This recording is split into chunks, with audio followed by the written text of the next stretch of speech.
In this video, we'll discuss, could I benefit from a friendship organization? All too often, we end up in friendships that cause us more problems than happiness. Most people will recognize the scenario of a so-called friend who only seems to be interested in their own problems, who always seems to be asking you for help, but then never seems to be around when you need their assistance in return. Many people are extremely aware of having a friend who only ever seems to come around when they want something, or when they want to complain and whine. If you have a friend who brings you down rather than lifts you up, it's possible that you could benefit from some friendship organization. Could some of your friendships be causing your problems? Cluttered friendships are one final facet of a cluttered life that can lead to a disorganized mind and poor mental well-being. If you constantly feel as if you're having to put someone else first without that person having the same approach to you, you're probably in a toxic friendship. It's human nature to try to cling on to the friendships that we've formed, but sometimes those friendships simply aren't worth saving. When a friendship brings you misery and not happiness, it's time to consider letting it go in order to declutter your life and boost your mental health. What is a toxic friendship? How do you recognize if you're in a toxic friendship? It can be hard to spot a toxic friend. It's possible that they were once a best friend who was kind and helpful towards you in the past. It can be difficult to see how a relationship like that can deteriorate over time, and so you might overlook the telltale signs of a toxicity for a long time. Often, jealousy is the root cause of a toxic friendship. Perhaps you got a better paid job, found a new partner, started a family, or lost weight. Your friend may find it hard to cope with their own feelings of inadequacy and may begin to put you down, treat you badly, or even blank you. Label your friendships for clarity. Labeling your friendships will bring you more clarity in your life. You can divide your friendships into two groups: drains or radiators. Does your friend bring warmth into your life and make you feel happy and good about yourself? If they do, that's great. They're a radiator. However, if they drain all the love, positivity, strength, and happiness from your life, it's a toxic friendship, and your so-called friend is a drain. Once you know which of your friends are drains, you can take action. You may be able to cut your toxic friend completely out of your life. If they are someone you only saw irregularly anyway, you can just stop texting, calling, and arranging meetups. You can delete them from your social media. Yes, you'll probably feel awkward and guilty, but it's for your own good. On the other hand, if it's someone that you're still going to see regularly, you may need to take a different course of action. You can hide them on social media, so you aren't subjected to their negativity on a daily basis. Unfollowing someone means that they won't be aware that you can't see their post, but you'll be free of the toxicity and back in control. Since you can't change a toxic friend's personality, you'll need to change how you react to them. Don't allow them to make you feel small or bad about yourself. Instead, tell yourself that your friend has the problem and that there's nothing wrong with you. It can be slow progress, but over time, you will gain back power and control. If it's possible, try to reduce the amount of time you spend with your toxic friend. If you're in the same place at the same time, try to form a buffer with other people. On the other hand, if this person constantly puts you down in front of others, just walk away from the group when she approaches, or reply with a non-aggressive, calm response that turns any snide comments back on the giver. We naturally want to gain praise and acceptance from the people in our lives, but if you have a toxic friend, you can end up feeling much worse about yourself. When you've been hurt in this way, try listing all the things you feel good about yourself for. Write them down and read the list whenever you feel this way.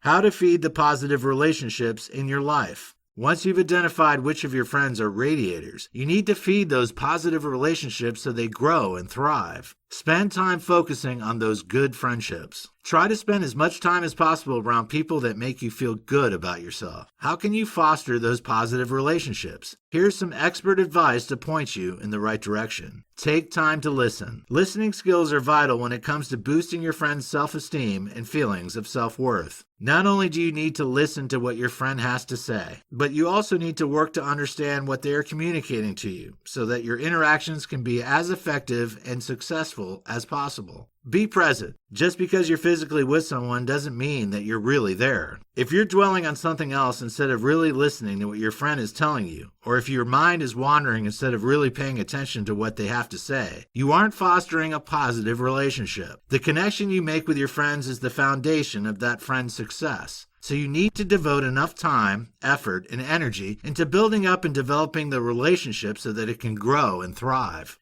Give feedback and take it in return. Be prepared to offer advice, but also be willing to take it from your friend. This is a key part of a strong friendship. Be trusting. It takes courage to trust someone. However, whatever your baggage, it's important to remember that the more you trust in your friend, the more open you are to positivity.